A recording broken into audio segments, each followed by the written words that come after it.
Human cloning.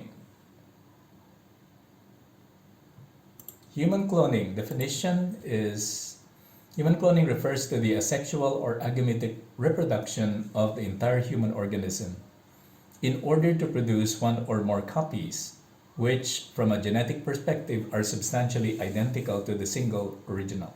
Okay? Kaya ang cloning itu membuat satu lagi dari orang itu kan, yang DNA-nya itu 100%. Satu lagi itu kopinya kan. Human cloning. Since the success of cloning Dolly, yang domba itu, there has been talk of using the technique on human beings. Dan mereka mau sampai ke levelnya manusia, karena sedikit demi sedikit semakin lama semakin kompleks hewan yang bisa di-clone. Okay? Maka mereka mau sampai manusia. Human cloning could be useful for seperti yang kita melihat di dalam AOPED chart, itu bisa berguna untuk reproductive purposes atau therapeutic purposes, menyembuhkan orang, atau anti-aging purposes supaya orangnya bertahan karena jaringannya itu terus-menerus diperbarui. Oke, bagaimana kalau reproductive? So the childless couples can have children with at least some of their genes. Okay, demikian. Walaupun kita mungkin mengambil DNA-nya itu dari salah satu orang tua saja, tetapi dari mereka juga kan. Maka itu keturunan, bukan seorang yang diadopsi. Okay? Therapeutic, a source of genetically identical tissue to cure disease. Karena kita tahu bahwa kalau itu transplantasi, problem besar adalah rejeksi atau ditolak jaringannya. Okay. Tapi kalau DNA-nya itu 100% sama, tidak akan ditolak jaringan yang ditransplantasi. Okay, prolongation of life so that the individual can live longer with rejuvenated tissue from a clone. Salah satu tujuannya kesehatan atau ilmu kedokteran adalah supaya kita tidak langsung mati. Maka kalau kita pakai ini untuk memperpanjang kehidupan kita, kenapa tidak? Itu yang dipikirkan oleh orang-orang yang mau mengklon manusia. Okay. Proponents claim that human reproductive cloning would also produce benefits. Severino Antinori and Panagiotis Zavos hope to create a fertility treatment that allows parents who are born infertile to have children with at least some of their DNA in their offspring. Sebetulnya setelah CRISPR itu ditemukan, itu menjadi lebih kompleks lagi karena memang DNA itu bisa di-splice sehingga ada semacam seperti campuran dari DNA-nya ayah dan ibu bisa dilaksanakan sekarang. Dulu waktunya si Severino Antinori itu dan Panagiotis Zavos belum. Okay. Therapeutic purpose, maka yang human cloning itu patient somatic cell diambil, kita membuat embryonic stem cells, maka itu selama therapeutic purposes, human therapeutic cloning, maka di sini kita bisa melihat bagaimana embryonic stem cells-nya itu dibuat dari klonnya. Klon itu dimusnahkan sehingga stem cells dari klon itu dipakai untuk membuat pancreatic islet cells, hematopoietic cells, cardiomyocytes, neurons, and hepatocytes. Yang semua itu bisa ditransplantasikan ke dalam pasien yang ada penyakit. Okay? Dan the University bioethicist Jacob Appel has argued that children cloned from therapeutic purposes, such as to donate bone marrow to a sibling with leukemia, might someday be viewed as heroes. Kaya orang-orang itu yang di-clone supaya saudaranya itu punya sumber jaringan atau organ yang atau misalnya bone marrow kan, sumsum tulang, supaya saudaranya itu bisa survive, mereka bisa dianggap seperti pahlawan. Prolonging human life. In Aubrey de Grey's proposed SENS, Strategies for Engineered Negligible Senescence, ditunda masa tuanya itu. One of the considered options to repair the cell depletion related to cellular senescence is to grow replacement tissues from stem cells harvested from cloned embryo. Di clone, kita buat stem cell nya lagi, dan stem cell itu dimasukkan di dalam orang yang sudah menjadi dewasa, tua, sehingga stem cell yang baru itu bisa memperbarui selnya itu, sehingga dia tidak akan menjadi terlalu tua.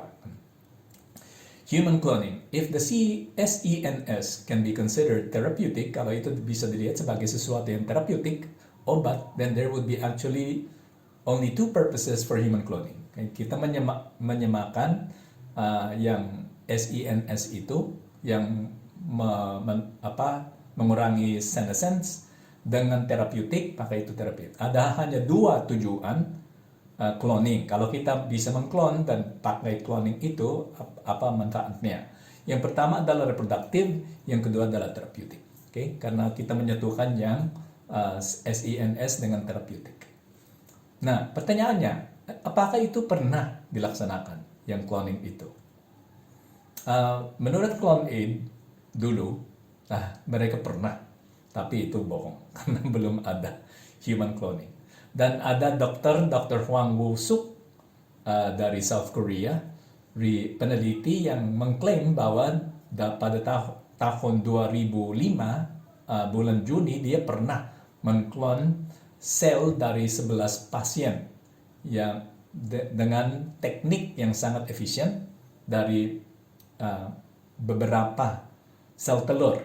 Karena masalahnya di dalam cloning adalah yang sekarang harus pakai banyak sel telur. Okay. Dan yang berhasil menjadi klon itu sedikit dari banyak sel telur yang dipakai. Okay. Itu pada tahun 2010. Dr. Hwang itu sebetulnya berbohong, maka dia belum pernah melaksanakan itu. Dan 2009, Sabrina Antinori yang kita sebut tadi itu mengklaim bahwa mereka pernah mengklon manusia itu 14 orang, dan pernah mengimplantaskan mereka di dalam rahimnya seorang ibu. Tapi tidak ada scientific paper, maka belum pernah dilaksanakan. Pada tahun 2013, ada beberapa peneliti di Portland, Oregon yang mengatakan bahwa mereka mengklon human cell line. Maka itu berbeda, karena itu bukan seluruh organismenya, bukan manusia, yaitu sel-sel dari manusia yang diklon, karena semua sel yang ada di sana sama DNA-nya. A few days afterwards, however, people noted duplications in the images using the article published in the magazine Cell. Maka mereka melihat bahwa ada masalah di dalam buktinya, kan mereka meragukan kebenarannya penelitian ini. A review of the article is being done, but the experiment has to be repeated by other scientists first before it can finally be declared successful. Okay? Pada 2015, AFP itu mewawancarakan beberapa saintis dari Boya Life Group di Taijin di China. Mereka mengklon livestock, tapi ya sudah berhasil menurut mereka mengklon sapi. Okay? Atau mereka berpikir bahwa mereka bisa mengklon sapi pada tahun 2020, maksudnya tahun ini. Okay? Saya masih harus melihat berita tentang ini. Aside from cows, they hope to offer the commercial cloning of dogs yang sudah dilaksanakan oleh Biogen. In their opinion, once public opinion gets rid of the taboo, eventually they will be able to clone human beings. Okay? Menurut mereka, sa waktu sudah diterima oleh masyarakat, maka kita sudah mulai mengklon manusia. Ini yang dari China. Has it been done? Okay? Yang kita harus melihat adalah apakah itu pernah dilaksanakan. Ada perbedaan antara cloning an organism, seluruh organismenya, bringing to term until it is born, maka itu dilahirkan, dan ada cloning cell line, maka sel-sel yang tak pernah akan menjadi manusia. Okay? Hanya dari manusia tapi tak pernah akan menjadi manusia. So how does cloning produce stem cells? Okay? Misalnya gini, nucleus from patient skin cell is removed, nucleus from egg cell is removed, the skin cell nucleus implanted. Seperti yang kita menjelaskan dulu, early embryo grows, inner cell mass yields stem cells genetically identical with the patient. Maka ito yung diambil dan dimasukkan di dalam pasien. Human embryonic stem cells are removed. Sebetulnya semua penelitian tentang embryonic stem cells belum terlalu berhasil. Maka ini secara teoretis bisa dilaksanakan tapi belum dilaksanakan. Oke, ini penelitiannya. So the biggest organism that has been cloned to term after Dolly is sheep and 2 monkeys, cloned this year, ito pada tahun 2018 di China. There are still experimental, legal, and cultural barriers to cloning human beings. Maka masih ada halangan-halangan untuk mengklon manusia. Tapi the technology is slowly coming to close. Sudah dekat kemungkinannya. Dan ya, semua orang merasa bahwa ada orang di sana yang mencoba mengklon manusia. Walaupun dilarang, tapi mereka sudah pernah mencoba. Karena ada banyak yang tertarik. But cloning an entire human being has not yet been done. At this point in time, we don't know if the technical barriers will forever be an obstacle or only ethical considerations are now preventing this being done. Kita belum tahu kalau akhirnya kita akan menyetujui itu atau itu tak pernah akan dilepaskan, ya, yang melarang mengklon manusia. Okay. Dari sudut pandangan kita, misalnya saya rasanya tidak boleh mengklon manusia. Seluruh organismenya, bukan sel lain. Okay. Ethics of human cloning. Dari Dignitatis Personae, kenapa itu tidak etis menurut Dignitatis Personae? Moral object. Apa ethical objectnya mengklon? The moral object of human cloning is the same as the definition. Maka apa yang dilaksanakan? Technological production of a living copy of a human being for reproductive and therapeutic purposes. Kita mengklon, buat kopinya seorang. Whatever the purpose, however, it seems that human cloning is unethical. Kelihatannya, apapun tujuannya, mengklon manusia itu tidak etis dari sudut pandangan ini. Kenapa? Yang pertama, kalau kita melihat reproductive cloning, in theory, reproductive cloning would be advantageous because, for example, misalnya kalau kita bisa membuat orang supaya seperti mengklon orang supaya yang pendonor inti itu bisa mempunyai anak yang sama DNA-nya. We can have control over human evolution. Maka ada baiknya dari sudut pandangan ini karena kita bisa mengontrol perkembangannya evolusi sehingga manusia itu berkembang menjadi lebih baik, tidak menjadi lebih buruk. Then we can pre-select the sex of the child. Kita bisa, kalau perlu lebih banyak laki, maka kita produce laki-laki, dan itu. We can produce a copy of the child for therapeutic insurance supaya ada sumber jaringan untuk terapi. Then couples whom IVF does not work can have children in this way. Ini reproductive cloning. Yang 3 pertama ini create slaves. Okay? Menurut Dignitatis Personae. If cloning were to be done for reproduction, it is inevitable that the copy-nya itu, yung clone itu menjadi inferior atau subordinate pada yang asli. Kenapa? Karena the clone then becomes a property of the original. Kaya memiliki DNA itu, dia merasa bahwa akulah yang memiliki DNA itu dan dikasih kepada orang ini yang clone. Okay? Maka si clone itu selalu menjadi inferior, subordinate, dimiliki oleh seorang. Kalau itu terjadi tiap kali kita mengklon manusia, itu tidak etis dari sudut pandangan ini. It is a grave offense to the dignity of that person because it destroys the fundamental equality of all human beings. Sehingga kalau ada yang inferior, walaupun DNA-nya sama kan, ada yang inferior, ada yang superior, itu tidak sesuai dengan martabatnya manusia karena tiba-tiba ada inferioritas ya, di dalam manusia. Human beings also have the right to be unique. Semua yang lahir itu punya hak untuk menjadi berbeda daripada. Memang klon itu berbeda, paling tidak biografinya akan berbeda kan. Tapi kalau DNA-nya justru karena itu didonorkan dari orang 100%, maka yang asli itu bisa merasa bahwa dia memiliki orangnya itu. Genetics shows us that this uniqueness is required by human nature. Okay. Prosesnya, genetikanya, bagaimana manusia itu lahir, bagaimana fertilisasi itu terjadi, tujuannya ya kodrat manusia itu supaya tiap orang yang lahir itu DNA-nya itu berbeda. Bagaimana yang keempat? What about cloning to have children? Yang keempat itu bagaimana? Human cloning is intrinsically immoral because it gives rise to a new human being without the connection of the act of reciprocal self-giving between the spouses, and more radically without any link to sexuality. Seperti yang kita melihat di dalam fertilisasi in vitro, yang terjadi adalah tidak ada unity, unitive aspect. Yang unitive aspect itu tidak ada di situ. This destroys the unitive aspect of the sexual act. Kalau memang unitive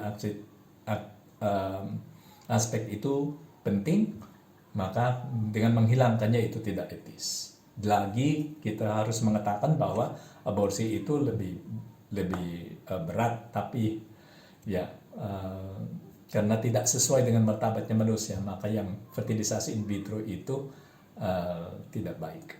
Ethics of therapeutic cloning. Therapeutic cloning, on the other hand, gimana kalau itu penyembuhan?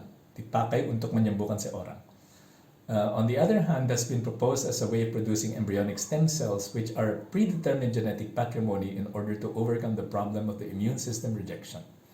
This is therefore linked to the issue of use of stem cells. Nah, kalau kita pakai yang therapeutic, maka ini tentang berhubungan dengan stem cell. Okay? Nanti kita akan melihat etikanya stem cell therapy. Okay? Dan di sini kalau kita masuk yang cloning itu masuk di dalam daerah ini yang therapeutic, itu menjadi etikanya menjadi seperti etikanya stem cell. Okay. Therapeutic cloning is even more immoral. It creates embryos with the intention of destroying them. Okay? Kalau cloning itu dipakai untuk terapi, maka itu bisa menjadi lebih tidak etis karena harus membuat zigot. Okay? Dan zigot itu pada prinsipnya seperti yang kita melihat dari Aristoteles, itu sudah manusia. Maka kalau itu sudah manusia dan dimusnahkan, yang kita memusnahkan adalah manusia. Dan itu menjadi pembunuhan. Okay? Even with the intention of helping the sick, is completely incompatible with human dignity. Walaupun tujuan kita adalah membantu orang yang sakit, tapi itu tetap tidak sesuai dengan martabatnya manusia. Because it makes the existence of a human being at the embryonic stage nothing more than a means to be used and destroyed. Okay, maka dia menjadi alat, tidak punya martabat sendiri. Maka martabatnya adalah menjadi sumber jaringan. Cloning cells and DNA. From an ethical point of view, the simple replication of normal cells or a portion of the DNA represents no particular ethical problem. Okay, menurut ini dari ajaran juga gereja Katolik, tapi berlaku untuk semua orang. Maksudnya kalau kita memperbanyakkan sel aja tanpa tujuan membuat organismenya, seluruh organismenya, atau memperbanyakkan DNA-nya, pada prinsipnya tidak ada masalah. Okay? Tapi kalau itu mengklon manusia lagi, kalau kita buat satu orang, ya tidak ada masalah kalau hanya sel, kan? Tetap sel. Tapi kalau itu menjadi manusia, menjadi orang, itu ada masalahnya. Seperti yang kita melihat bahwa yang klon itu menjadi budak. Dan kita harus berhati-hati karena memang reaksinya seluruh dunia seperti itu. Yang natural adalah menolaknya. Attempts at cloning have given rise to genuine concern throughout the entire world. Various national and international organizations have expressed negative judgments. Maka tidak setuju dengan itu on human cloning, and it has been prohibited in a great majority of nations. Tetap dilarang. This shows the common and universal moral sentiment about cloning. Rasanya seluruh dunia adalah ada masalah kalau kita mengklon manusia. This shows that the immorality of cloning is based on human natural law and the universal basic human rights. Demikian kita bisa melihat bahwa secara etis ya itu berlaku bagi semua orang. karena universal perasaannya bahwa kita harus berhati-hati dan sekarang harus dilarang. Oke, maka itu cloning. Silakan menjawab kuisnya, dan semoga hari ini para mahasiswa bisa merefleksikannya, etikanya cloning.